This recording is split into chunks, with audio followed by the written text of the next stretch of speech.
L'épanouissement n'est pas un luxe. C'est le thème du direct que je vous propose aujourd'hui. Je suis vraiment contente de vous retrouver avec ce thème qui me parle plus encore que peut-être tous les précédents. Merci de me manifester votre présence. Je progresse à interagir avec vous. Ce sera super si je vous sais là dès maintenant, en me mettant un petit commentaire en dessous. Vous avez l'habitude. Et si toutefois vous m'écoutez en différé, ce sera également très agréable de savoir que vous m'avez écouté et de continuer à interagir au-delà de ce moment en direct. L'épanouissement n'est pas un luxe. Pour ceux qui ne me connaissent pas complètement, je suis Paul Thérault, coach et thérapeute. C'est tout dire que ce mot épanouissement a beaucoup de place dans ma vie.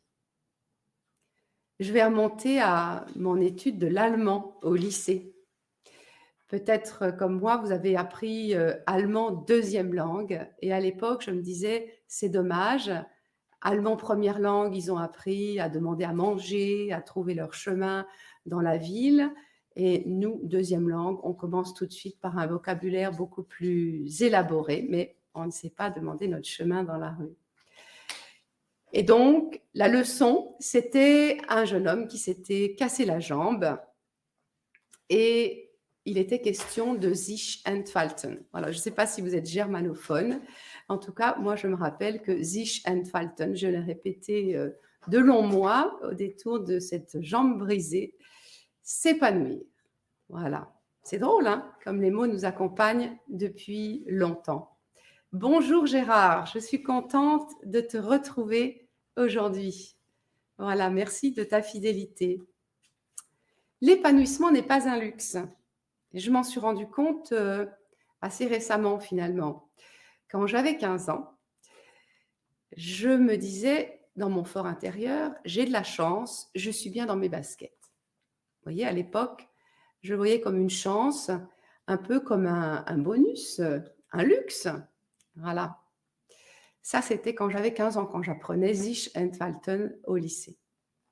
15 ans plus tard, j'en avais 30. Et là, dans un bilan de compétences, on me demande de formuler mon projet dans la vie. Je phosphore un certain temps et je laisse venir à moi l'épanouissement des personnes, à commencer par le mien. Voilà ce mot. À l'époque, on pourrait dire que c'est mon désir qui s'exprime, mon épanouissement et là aussi l'épanouissement des autres personnes. 15 ans plus tard, j'en ai cette fois 45 et je me dis que mon projet dans la vie, ce serait bien cette fois-ci que je m'en occupe de manière encore plus active et que j'en fasse mon projet professionnel, ma mission professionnelle. Vous voyez, à ce moment-là, l'épanouissement devient une ambition, on pourrait dire. Voilà, une chance, un désir, une ambition. J'ai encore l'impression, à cette époque-là, que c'est bonus, que c'est en plus un luxe, une joie en tout cas. Sauf que c'était il y a une dizaine d'années maintenant et ces derniers temps, je me suis rendu compte que si on fait face aujourd'hui à tant de burn-out, d'épuisement, eh bien, c'est le signe que l'épanouissement n'est pas un luxe. Voilà, que si je n'ai pas cet épanouissement, un minimum d'épanouissement, eh bien, je suis fragilisée et que je risque de m'effondrer, de tomber en épuisement. Voilà la prise de conscience récemment. Finalement, l'épanouissement n'est pas un luxe. Et moi, avec mon désir, mon ambition d'accompagner les personnes à plus d'épanouissement, et j'étais peut-être un tout petit peu en avance, mais aujourd'hui, on va dire que heureusement, nous sommes très nombreux pour travailler à ça, pour aider les personnes à ce minimum d'épanouissement ou à ce maximum d'épanouissement. Voilà pour introduire ce thème. Voilà. Bonjour Caroline, merci de me signifier ta présence. Alors déjà à ce stade, quand je vous raconte comment j'ai cheminé avec ce mot-là, avec cette notion d'épanouissement, comment je prends conscience aujourd'hui que c'est vraiment, essentiel, vital même. Voilà, déjà, quelles sont peut-être vos réactions à vous? Comment voyez-vous les choses? Et pendant ce temps, je découvre. Voilà, j'attends vos commentaires. Super. J'avance dans mon propos. Hem, épidémie de burn-out. 34 quand même de professionnels, de salariés plutôt en France, disent être en burn-out. J'ai même découvert d'autres chiffres encore récemment, encore plus incroyables, tout petit peu antérieurs. Les médecins généralistes, 71. Waouh, comment est-ce possible? Voilà, en tout cas, c'est vraiment le signe d'une profonde fragilité par rapport à notre vie aujourd'hui.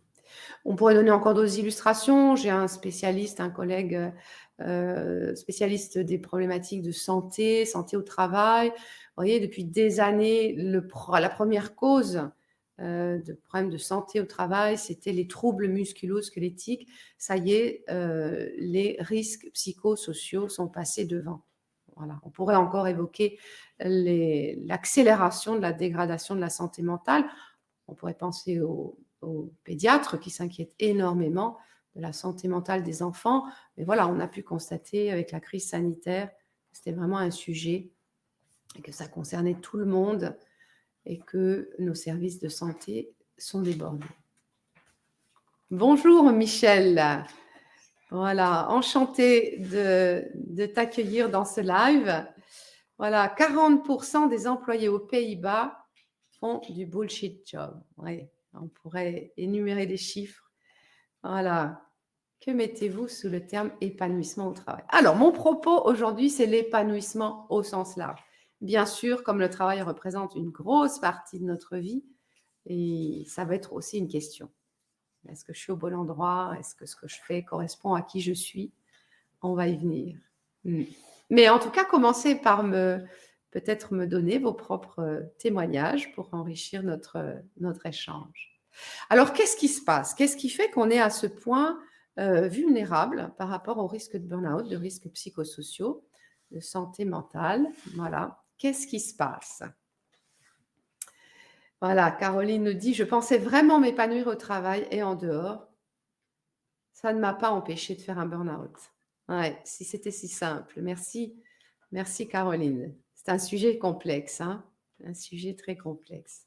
Bon, alors je voudrais peut-être regarder avec vous quelques éléments qui peuvent expliquer, contribuer, bien sûr ce ne sera pas exhaustif, mais j'ai constaté moi que, notre époque est particulièrement rude et notamment qu'il y a beaucoup de phénomènes qui sont fatigants. D'ailleurs, on pourrait constater que les maladies modernes sont des maladies d'épuisement. Alors, il y a le burn-out, donc épuisement dit professionnel, en tout cas au départ. Mais il y a d'autres maladies aussi auxquelles j'ai pu être attentive. Vous voyez, la fibromyalgie, les gens qui subissent aussi, me semble-t-il, la maladie de Lyme. Vous voyez, ça produit beaucoup de symptômes de type fatigue, épuisement. J'ai lu d'ailleurs, pas plus tard qu'il y a une demi-heure, un dossier. Voilà, je vois qu'il y a des spécialistes, des congrès, des choses qui tournent autour de la fatigue. Un vrai sujet. Des phénomènes qui nous fatiguent donc. Alors, j'ai envie d'évoquer un couple que j'ai rencontré il y a quelques semaines, plus de 80 ans. Je les rencontre sur mon stand dans une agence de mutuelle. On échange et ils me disent, ils sont heureux ces gens-là, voilà, ils sont bien dans leur vie et me disent: «Dans le temps, la vie était plus simple, on n'était pas aussi nombreux». Ça m'a vraiment étonnée, jamais fait ce lien. La vie était plus simple, on n'était pas aussi nombreux. C'est vrai. Est-ce que vous constatez qu'il peut y avoir cet effet d'être très nombreux, d'être, par exemple, j'habite aujourd'hui dans une petite ville, 18 000 habitants. dans une copropriété spacieuse, arborée. Je vais en ville à pied, j'y croise beaucoup de gens que je connais. Vous voyez, c'est un grand confort, j'en ai conscience. Et dernièrement, alors que mon bus, dans une grande ville, la ville de Metz, faisait toutes sortes de détours dans la ville, je me suis dit: «Oh là là, je n'aimerais plus habiter ici». Tellement de maisons les unes à côté des autres, tellement loin l'espace où il y aura un petit peu plus de verdure encore que dans la ville de Metz, il y a beaucoup de verdure. Voilà, j'ai eu cette prise de conscience: «Oh là!» Alors que dire de Paris? Vous voyez? Il y a des gens aussi qui finissent un jour par, malgré tous les avantages de Paris, sentir qu'ils ne respirent plus à Paris, qu'il y a trop de monde. Voilà un premier phénomène. Il y a un autre phénomène qui me frappe depuis beaucoup plus longtemps, c'est la vitesse. La vitesse qui ne cesse d'augmenter. Alors pour moi, je travaille beaucoup avec des jeunes. Alors les jeunes, je pense, ont toujours parlé un peu vite pour cacher un peu peut-être une gêne, mais néanmoins, je crois quand même qu'ils parlent vraiment de plus en plus vite. Voilà, il n'y a qu'à regarder, les vidéos. Je ne suis pas sur TikTok, vous peut-être, mais voilà, ça va à toute blinde et moi j'avoue, je j'arrive plus à suivre. Moi, je chante et j'anime le chant en paroisse et vous voyez, quand je choisis des nouveaux chants qui me plaisent, des chants dynamiques que les gens d'aujourd'hui aiment, quand je vais les écouter sur YouTube, ils sont chantés à une telle vitesse qu'on n'arrive pas à prononcer les paroles. C'est incroyable. Pourquoi si vite? En tout cas, vous voyez, moi, cette sensation de vitesse, beaucoup trop de vitesse, voilà, je peux sentir que c'est fatigant. De plus en plus connectés. De plus en plus connectés. Bon, ça, c'est facile, hein, vous avez tous remarqué, évidemment. Je me rappelle dans le passé, alors je vois que Caroline me met un commentaire. Voilà, le nombre des interactions sociales avec les médias sociaux. On va y venir, aux médias sociaux. De plus en plus connectés, de plus en plus d'interactions, comme tu dis, Caroline, de plus en plus d'irruptions dans nos vies. Il y a déjà longtemps, avec Stéphane, mon époux, on méditait sur le téléphone. Vous voyez, il n'y avait pas encore tout ce qu'il y a aujourd'hui comme connexion, mais déjà on remarquait, on se disait: «C'est drôle, on est capable de dire: "Là, je ne veux pas être dérangé, je ferme ma porte de bureau" ou je» et pourtant quand le téléphone sonne, on va décrocher. Curieux, hein? Déjà à l'époque, c'était que le téléphone, mais il y avait voilà, ce diktat du téléphone, on allait décrocher le téléphone. Alors aujourd'hui, il y a beaucoup de gens qui décrochent plus le téléphone, hein, qui ont baissé le son. Chez nous, on a baissé le son, qui ne décrochent plus, qui attendent qu'il y ait un message. Voilà, on est obligé, hein. Mais aujourd'hui, c'est pas que le téléphone, c'est beaucoup d'autres choses. Je sais pas combien vous avez, vous, de fils WhatsApp qui viennent vous faire ding, ding et encore ding, parce qu'il y a beaucoup d'ambiance sur ce fil-là, ou beaucoup d'autres urgences sur cet autre fil. Voilà, on est beaucoup connectés, beaucoup dérangés et ça aussi, c'est fatigant. Je pourrais encore citer l'exemple, d'une cliente. Elle n'avait pas payé son accompagnement, c'est l'entreprise qui l'avait payé. Du coup, elle se sentait un peu en dette vis-à-vis de ce vécu, tellement important pour elle et elle m'avait invitée au restaurant. Alors exceptionnellement, je me laisse inviter par une cliente et on déjeune ensemble, très agréable. Et elle m'explique qu'elle ne se laisse plus déranger par les mails. C'est terminé. En même temps qu'elle m'explique ça, elle est moderne, elle a déjà à l'époque une montre connectée et elle regarde sa montre. C'est fou. Elle m'explique quelque chose, elle fait le contraire. Et pour moi d'ailleurs, c'est pas très confortable. Vous voyez, on est dans un moment de proximité, un bel échange et elle regarde sa montre. Pas agréable. C'est fatigant tout ça. Qu'est-ce que vous en dites? Alors je continue. Il y a encore les nouvelles technologies. Tous les 4 ans, c'est ce que j'ai entendu récemment dans une conférence, tous les 4 ans, cette personne-là disait, il y a une nouveauté technologique qui bouleverse la vie de monsieur tout le monde. Alors je ne saurais pas vous citer celle qu'il avait à l'esprit. Il y en a beaucoup plus que tous les 4 ans, mais voilà, au moins une tous les 4 ans qui change tout. Bon, il y a eu le smartphone, ça a changé la vie de tout le monde, ça c'est sûr. Mais il y a encore beaucoup d'autres choses aujourd'hui. Voilà, le paiement sans contact, le streaming, des tas de choses qui font qu'on est obligé de suivre ou alors on est hors du temps. C'est fatigant. Enfin, je ne sais pas ce que vous en pensez, mais moi, je ressens bien cette fatigue. On estime, c'est un autre conférencier que j'entendais récemment dire, 1/3 des burn-out sont liés à l'informatique. Bon, l'informatique et d'autres choses certainement, mais 1/3 des burn-out liés à l'informatique. C'est dire que même si on se sent agile, on peut être très fatigué. Voilà. Dans le temps, c'était plus simple, la vie était plus simple. On était moins nombreux, on n'était pas autant poursuivis par toutes sortes de connexions. On avait moins de choses à apprendre sous peine d'être périmés. Voilà. Moi, je pense que sincèrement, ça contribue à nous rendre fatigués, fragiles. Ah, je pourrais quand même encore donner un autre exemple qui est assez ancien. J'avais découvert dans une revue la quantité de sommeil de tout un chacun entre les années 50, je crois que c'était à peu près ça, et puis, allez, mettons les années 2000 à l'époque. Et il y avait plus d'1 heure de sommeil en moins. Alors moi qui suis assez sensible à ce critère sommeil, voilà, j'ai besoin de beaucoup de sommeil, je trouve ça très injuste par rapport à d'autres qui peuvent faire beaucoup plus de choses que moi dans leur journée et même leur soirée, peut-être même leur nuit. Voilà, ça m'avait vraiment frappée de me dire: «Waouh, c'est pas la peine de chercher d'autres causes, au niveau de stress, des gens». On dort, beaucoup moins que dans le passé. Alors à l'époque, on pouvait expliquer ça, par la télévision, par exemple, tout simplement.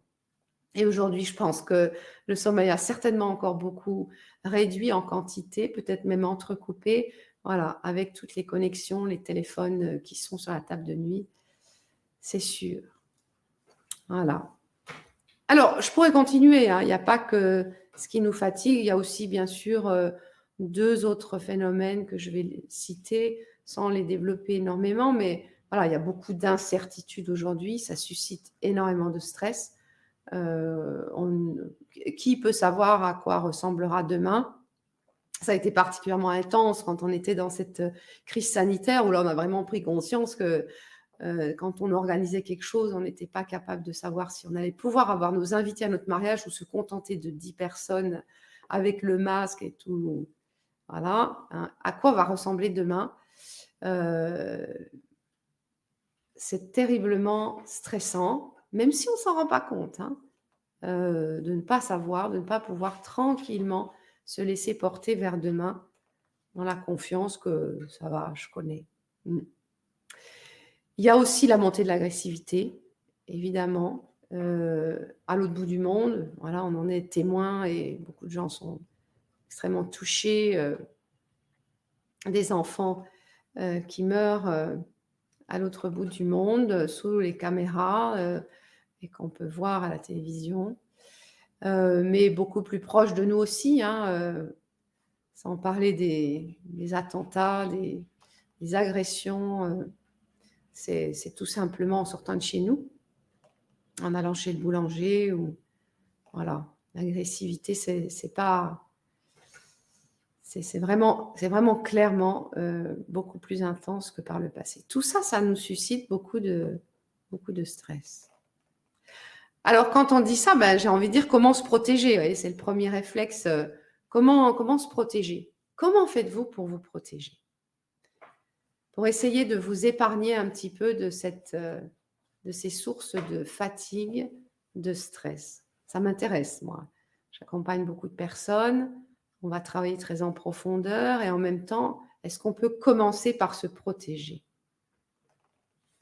Est-ce un problème de médiatisation et de recherche du buzz? Ah, j'ai Caroline avant qui nous dit: «Fonctionnement personnel, ne pas dire non aux projets supplémentaires». Ah oui, Ça peut nous submerger assez vite, de ne pas savoir dire non et de nous laisser emporter. Ben oui, il y a tellement de choses à faire.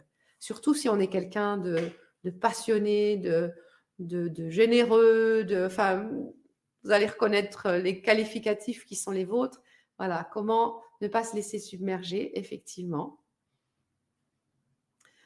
Une autre activité, une autre sortie, peur de décevoir, de perdre l'amitié. Voilà, beaucoup de choses qui peuvent nous conduire à ne pas respecter notre rythme. Voilà, on est câblé pour résister à quelques stress par jour. Quand je dis qu'on est câblé pour résister à quelques stress par jour, et c'est l'homme préhistorique, hein, mais biologiquement, on est encore l'homme préhistorique. Hein. Sauf que notre vie, elle n'est plus du tout préhistorique. On est câblé pour résister à voilà, l'arrivée d'un prédateur ou le stress peut-être d'une pluie battante ou voilà, quelques stress par jour. Sauf qu'aujourd'hui, c'est une quantité effroyable de stress, de stresseurs en tout cas. Alors, Gérard nous dit, est-ce un problème de médiatisation et de recherche du buzz? De quoi parles-tu? Je ne vois pas trop bien ce que tu évoques, Gérard. Le problème, alors en plus, je ne vois pas le commentaire suivant. Le nombre de mots violents. De morts. Ah, de morts violentes. Ah, il manque une lettre. Est-ce un problème de médiatisation? C'est sûr que la médiatisation en rajoute à notre... c'est un stress de plus de voir toutes ces choses à la télévision, d'entendre tout ça, d'être au courant de tous les drames. Évidemment que c'est un stress de plus. Évidemment que c'est un stress de plus. Il y avait plus de morts violentes avant, peut-être. Je crois qu'il n'y a pas besoin d'attendre la mort pour que ce soit violent et que ça nous fasse beaucoup de mal. Je ne sais pas, moi j'ai beaucoup de mal avec ces chiffres, je ne suis pas spécialiste. J'ai beaucoup de gens qui viennent en cabinet et qui me disent que c'est pas grave ce qui leur arrive, c'est pas grave ce qu'ils ont vécu dans leur enfance, c'est pas... Mais si, c'est grave en fait. C'est grave au sens où quand ils le vivent, ça fait des émotions énormes, ça les déstabilise considérablement, ça les abîme vraiment. Ouais, est-ce qu'on peut se référer à une échelle de gravité, à des chiffres? Je ne crois pas. Je ne crois pas. En tout cas, on est vraiment fragile. La violence a changé de forme, nous dit Stéphane. Elle est peut-être plus insidieuse. C'est un peu ce que je veux dire. C'est vrai, même quand j'évoque les causes qui font que mes clients peuvent avoir été abîmés dans leur enfance, ou abîmés dans un couple, ou abîmés dans une entreprise, ça peut paraître un peu des problèmes de riches ou des difficultés de gens heureux, mais non, en fait, si on en juge par la façon dont ça les abîme vraiment, dont ça les met à bas, non, c'est pas... Enfin, en tout cas, moi, je choisis de considérer les dégâts que ça fait sur les personnes. Voilà. Plutôt que de juger, de classer, de relativiser les faits. Moi, ce qui me semble important, en tout cas aujourd'hui, si on veut tenir debout et être heureux, ben voilà, on est effectivement plus sensible à des choses auxquelles les gens étaient insensibles dans le passé. Mais oui, on pourrait faire la comparaison avec des choses aujourd'hui qui nous choquent, qu'on n'accepte plus alors qu'on les acceptait dans le passé. Ça ne veut pas dire qu'on avait raison de les accepter. Voilà, il y a une sensibilité qui se développe parce que c'est important pour nous aujourd'hui. Caroline qui nous dit... Je médite, je me laisse des temps libres pour me protéger. Dans mon horaire, je me réserve du temps dans la nature. Super. Et Gérard qui nous dit, le fait d'avoir une vision négative du monde, ça nous abîme. Ouais, on va travailler ça. 50% au Moyen-Âge de morts étaient violentes. Ah, Gérard est documenté sur le sujet. Super. Voilà. Aujourd'hui, elles sont plus violentes. Elles sont juste par cancer, par... Est-ce que ça, c'est violent? Pour poursuivre un petit peu le débat. Et en même temps, je vais passer à autre chose. Comment nous protéger de tout ça, de tout ce qui nous abîme? Alors, Caroline, elle dit, je médite. Ben moi, personnellement, je pourrais témoigner que je ne suis pas l'actualité. Beaucoup de gens font comme moi aujourd'hui, se protègent de l'actualité parce que c'est devenu trop. Bah, pour moi, c'était trop il y a déjà très longtemps. Je dois dire que j'ai jamais suivi l'actualité et je n'étais pas forcément consciente à l'époque d'être sensible, mais aujourd'hui, je comprends que j'étais déjà sensible et que j'avais déjà besoin de me protéger. Voilà, et j'avais des raisons de dire, je disais: «Je comprends rien, on répète toujours la même chose et en même temps, on vient jamais aux sources du problème», enfin, vous voyez? Mais ça, c'était ma façon de dire: «En fait, c'est trop pour moi, je peux pas me laisser toucher à ce point-là». Et aujourd'hui, je suis vraiment très contente d'avoir eu cet instinct de me protéger, parce que ça m'a permis de développer vraiment une capacité, du coup, à être connectée au monde. Alors certes, je ne sais pas ce qui s'est passé il y a 2 jours, enfin si, je l'entends dans les conversations, mais et en même temps, je sais, je pense, beaucoup mieux, beaucoup plus clairement, beaucoup plus paisiblement que beaucoup d'autres, dans quel sens va la vie et comment évolue notre monde et voilà, grâce au fait que je me protège de l'actualité. Voilà un exemple pour moi, vous en avez certainement d'autres. Alors Hélène, bonjour Hélène, super contente de te voir. Je ne regarde plus les informations, voilà, et je médite beaucoup. Ah, ça s'est considérablement développé, hein, cette belle pratique de se recentrer sur soi, de revenir dans son corps, de revenir dans le silence. Ouais, super. De retourner dans la nature. Les gens l'ont vraiment pris conscience de cette importance-là pendant la crise sanitaire. Moi, je me protège aussi de la technologie. Euh, bon, j'ai déjà pas de curiosité, je suis pas une fan de toutes les nouveautés technologiques, donc déjà, j'ai pas ça. Euh, mais j'ai tendance à dire que je me protège de la technologie, c'est-à-dire je dis, je laisse les autres passer devant. Je suis convaincue, je suis à l'aise avec l'idée que toutes ces nouvelles technologies, il y a plein de belles choses dedans, ça me sera utile, mais pas tout de suite. Voilà, je laisse les gens débugger le système, je laisse les gens apprendre, devenir à l'aise, et le jour où je pense que ça va être vraiment utile pour moi maintenant d'utiliser cette technologie, voilà, j'apprends et je me protège de cette façon, de quelque chose qui serait pour moi trop fatigant, de courir tout le temps et d'apprendre des choses qui sont encore pas suffisamment pédagogiquement expliquées au, au commun des mortels. Voilà 2 façons. Qu'est-ce que vous avez d'autre comme façon? Peut-être de vous protéger de tout ce qui nous stresse, de tout ce qui nous épuise. C'était mon premier réflexe par rapport à tout ça, de dire comment se protéger. Mais bien sûr, mon sujet, c'est plus que ça. L'épanouissement n'est pas un luxe. Comment, je vais vous proposer ça sous forme de métaphore, comment je cultive un système immunitaire robuste? Ah, on peut se protéger des microbes, mettre un masque pour se protéger. Non, c'est pas dans ce sens-là. Mais malgré tout, on a tous tendance à mettre un masque pour se protéger ou me protéger en ne faisant plus la bise Mais comment je cultive un système immunitaire, j'avais du mal à le dire aujourd'hui, robuste, qui fait que j'ai pas besoin de me protéger, pas autant, en tout cas, j'ai pas peur et je m'en sors bien par rapport à tout ce qui affecte la santé des gens au cœur de l'hiver, par exemple. J'ai envie de faire cette métaphore parce que je la trouve pertinente. Alors, est-ce que c'est à la mode aujourd'hui de cultiver son système immunitaire? Moi, j'ai trouvé pendant la crise sanitaire que ce n'était pas beaucoup évoqué. Je trouve qu'on n'est pas très en avance.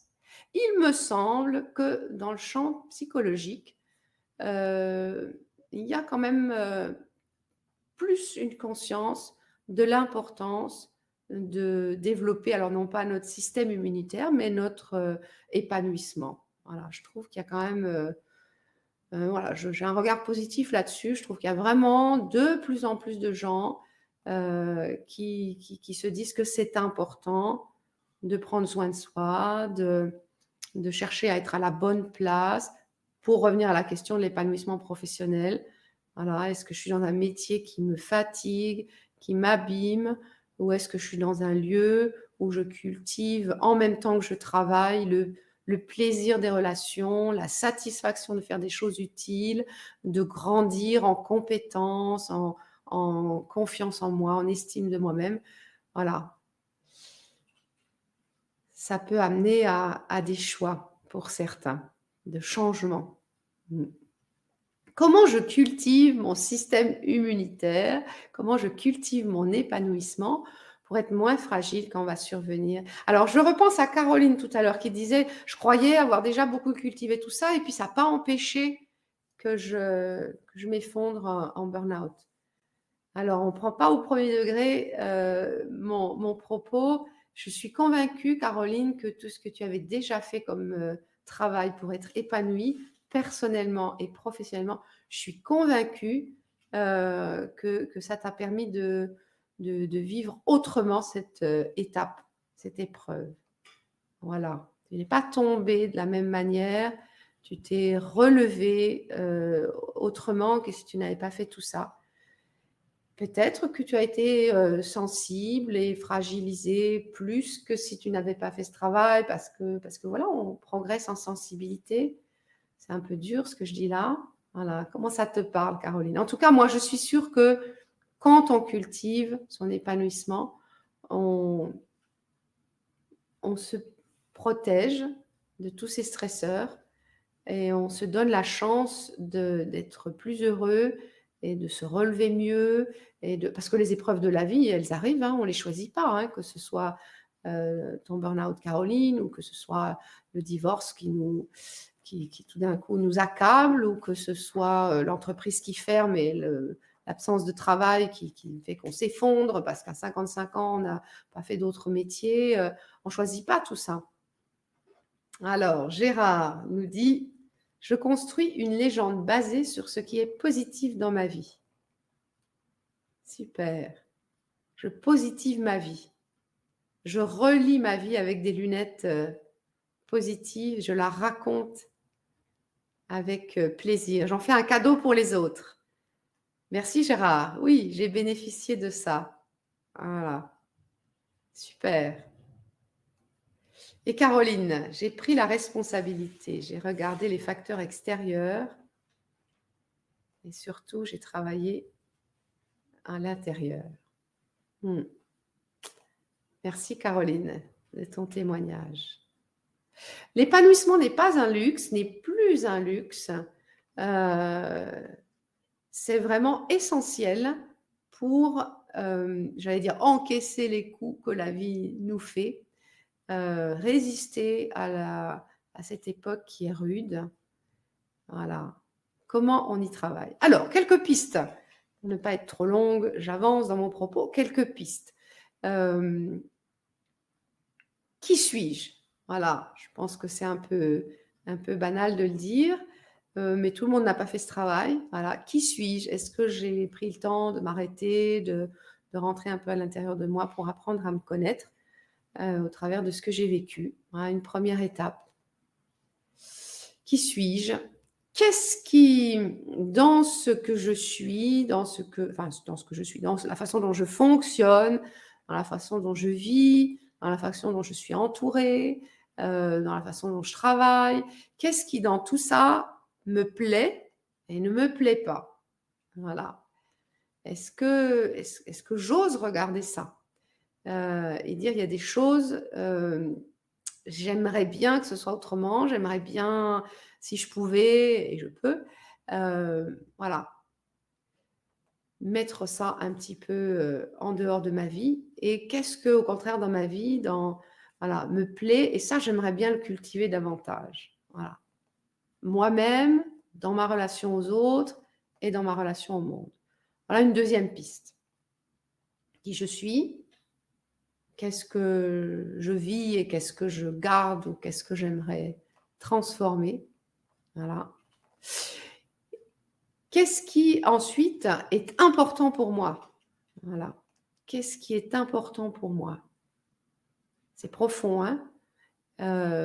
Au quotidien, dans les petites choses, et puis plus profondément en termes de valeurs, voilà. Qu'est-ce qui est vraiment important pour moi? C'est pas simple, hein, c'est aussi une opération de tri par rapport à ce que la société, le monde, les autres, on a des modèles qui nous sont, sans même qu'on nous en rende compte, qui sont poussés dans notre vie, qui sont poussés dans nos schémas et est-ce que je peux prendre un peu de recul Et voilà, pareil, trier et dire: «Oh, ça, c'est la société, ça, c'est mes parents, ça, c'est mon conjoint peut-être, mes enfants, mais moi, ce qui est important pour moi, c'est plutôt ça, ça et ça». Et ça peut être assez écartelé, hein, très différent, très différent. Qui suis-je? Qu'est-ce que dans ce que je vis, j'ai envie de laisser ou de cultiver? Qu'est-ce qui est important pour moi? Et c'est pas forcément du tout la même chose que ce qui est important pour les autres. Et quels moyens je me donne pour m'occuper de ce qui est important pour moi? Voilà. Il me semble que nous allons être, beaucoup plus à même de rester épanouis, d'encaisser les coups de la vie, de résister au stress, à notre époque, si nous non seulement nous sommes épanouis, mais dans épanoui, ça pourrait paraître un petit peu statique, mais aussi en mouvement, en marche vers ce qui est important pour nous. Qu'est-ce que vous pensez de ça? Qu'est-ce que vous pensez des quelques pistes là que je vous propose? Alors, Caroline, reconnaître mes besoins, de reconnaissance. Et oui, on en a tous besoin, Caroline, hein. On en a tous, tous, tous besoin. Ça fait partie des 2 besoins relationnels, mais alors fondamentaux. Respecter mon rythme. Ouais, on a déjà parlé de ça toutes les 2. Ne pas cumuler les activités. Mmh. Respecter mon rythme. Super. Voilà. Qui suis-je? Quels sont mes besoins? Qu'est-ce que j'ai envie de garder, de laisser de côté? Qu'est-ce qui est important pour moi?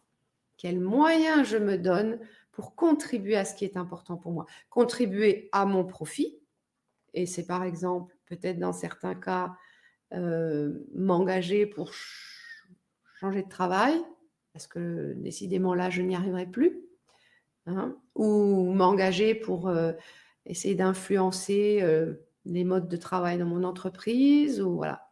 Comment je me donne des moyens pour influer sur ce qui est important pour moi, à mon profit, au profit des autres et au profit du monde. Voilà. Merci pour vos témoignages. Alors, ben, par exemple, moi, j'ai un jour fini par, choisir de faire de mon projet de vie, ma mission professionnelle. Voilà un exemple. Ça, c'est un gros exemple, mais plus récemment, j'ai pu prendre conscience que l'entrée dans l'hiver était décidément difficile et tout simplement m'acheter une lampe pour avoir un petit peu plus de lumière puisqu'il en manque dans nos contrées. Vous voyez, ça va des décisions les plus énormes qui changent beaucoup de choses dans nos vies à des choses, toutes simples, toutes simples. Ça va à une cliente que j'accompagnais ces jours-ci. Vous voyez, on n'a même pas acheté une lampe, on a juste travaillé une capacité à s'offrir la lumière qu'on connaît, qu'on a déjà vécue, parce qu'elle était dehors, il faisait beau ce jour-là, ou parce qu'elle était dans mon interne, parce que c'était un jour magnifique pour moi, plein de magie ce jour-là. On a travaillé à reconvoquer cette lumière pour se l'offrir les jours d'hiver et tous les autres jours où la vie est difficile. Voilà, c'est ça, hein, qu'est-ce qui est important pour moi et comment je cultive cette capacité à me le donner. Voilà, quelques exemples. J'étais vraiment, contente de partager avec vous. Je vous invite à poursuivre, encore l'échange. J'aurai surtout beaucoup de plaisir à en parler de vive voix avec chacun de vous. Vous avez mes coordonnées sur mon site internet. Là où vous êtes en train de m'écouter, vous trouvez un lien pour, vous connecter à moi. Voilà, pour choisir un moment où on aura envie tous les 2 d'être connectés pour échanger sur ces beaux sujets de l'épanouissement, de la santé au sens très large. Voilà, non seulement tenir debout sans se moucher, mais aussi être heureux, capable de vivre tout ce que la vie nous propose avec joie, que la vie est belle. Je vous donne rendez-vous dans un mois pour un nouveau live avec un sujet qui sera celui du moment et je vous dis merci et à bientôt. Au revoir à vous.